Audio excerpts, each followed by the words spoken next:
Machado de Assis é um autor que, desde que eu entrei na adolescência, me fascina.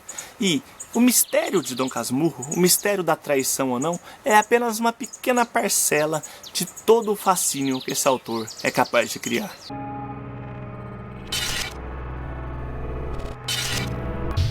Oi digitais, eu sou Fernando Salles e está começando mais um Artistas da Minha Vida, hoje sobre Machado de Assis. É uma simplificação muito grande chamar o Machado de Assis de realista, no sentido que normalmente se atribui ao Eça de Queiroz, autor português tipicamente realista, apesar de ter uns traços naturalistas também. Vocês não acham muito irônico que a história inaugural do nosso realismo seja contada por um defunto? Isso é muito realista, não é mesmo? Memórias Póstumas de Brás Cubas, um defunto autor.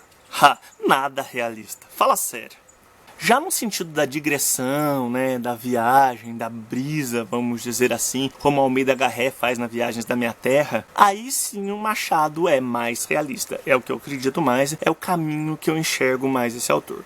A compreensão que o Machado tem da alma humana faz com que ele seja um dos maiores interpretadores, um dos caras que mais entendeu da alma humana na literatura.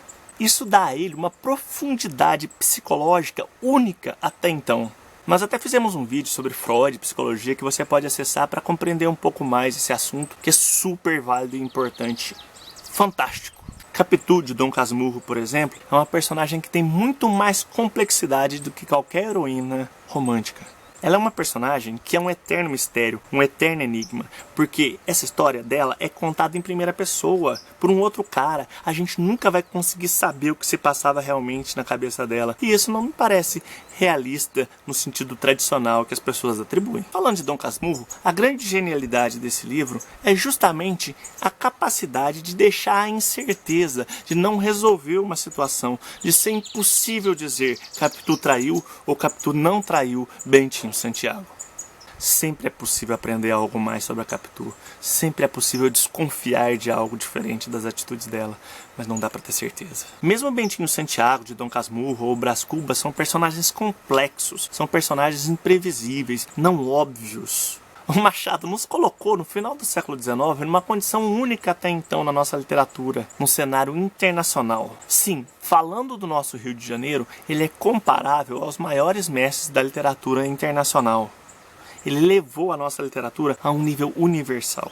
O século XX trouxe outros gênios da literatura, como Guimarães Rosa, que nós já analisamos aqui, como Vinícius de Moraes, que nós também já analisamos aqui. Nós amamos a cultura brasileira. Mas até o século XIX, se a gente vai falar de um grande nome na nossa literatura, a gente tem que falar de Machado de Assis. A ironia do Machado sempre foi algo que me chamou a atenção, por ser mais fina, por ser mais refinada. É o que eu chamo de ironia tapa de luva, muitas vezes. Aquela que é capaz de acertar as pessoas sem que elas saibam que foram acertadas. É capaz de certas sutilezas. Não é algo superficial, esculhambado ou grosseiro, como que é feito na maioria das emissoras de TV, por exemplo, brasileiras hoje. Exemplo, Prudêncio era um escravo do Brás Cubas, que foi libertado por ele. Uns tempos depois, o Brás encontrou o Prudêncio na rua e o Prudêncio estava batendo num escravo que ele tinha comprado, mais ou menos como o próprio Brás fez na infância com o Prudêncio. Ou seja, ironia. O Prudêncio aprendeu direitinho com seu ex-dono. Apanhava e na hora que pôde, descontou. Uma outra ironia bem cruel do Machado é quando o Brás Cubas está namorando uma garota coxa. E aí ele chega a um grande questionamento que é, se bonita, por que coxa? Se coxa, por que bonita? Ou seja, como se a mulher não pudesse ser bonita e coxa. Ela tivesse que ser bonita e andar normalmente, ou coxa e feia. É uma sacanagem. Ao verme que primeiro roeu as minhas frias carnes, dedico com saudosa lembrança essas memórias póstumas. O cara tá dedicando o livro dele pro verme que comeu a carne dele. Foda. Não tive filhos, não transmiti a nenhuma criatura o legado da nossa miséria. Aí uma interpretação extremamente pessimista, ou seja, o Machado era muito pessimista. Como se viver não compensasse, como se a vida humana fosse miserável demais para ser passada adiante. Eu falei um pouquinho no começo e vou retornar agora uma outra característica do Machado, que é a digressão. Digressão é a dispersão, a distração. Sabe quando você viaja nos pensamentos?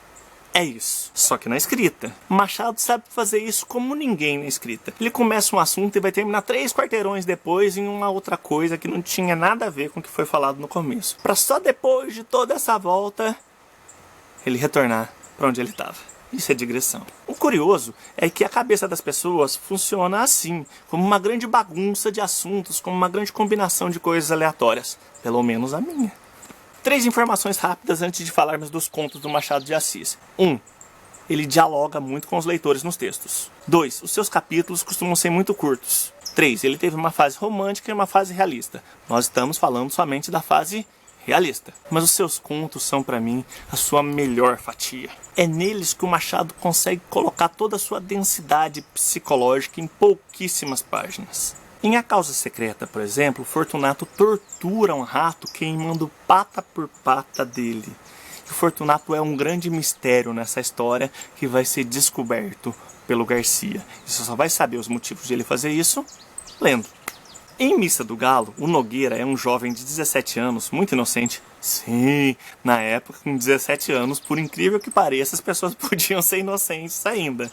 Que passa uma noite, algumas horas de uma noite, conversando com uma mulher de 30 anos que cruza a perna, que joga o cabelo, que chega perto. E ele não entende, nunca entendeu o que se passou naquela noite. Dá pra acreditar?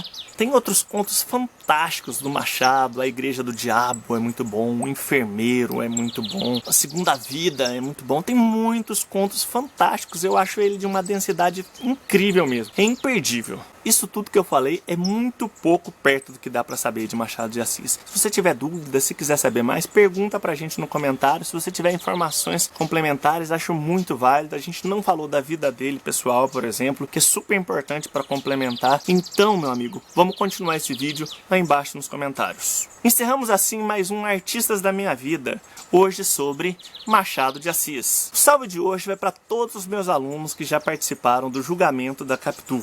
Gostou do nosso vídeo? Espero que sim. Ó, dá o joinha ali, curta, comente, compartilhe, favorite, tá bom? Siga a gente no Instagram, no Twitter, no Facebook. A gente está contando com o seu apoio, a gente está crescendo com você. Muito obrigado, pessoal. Forte abraço.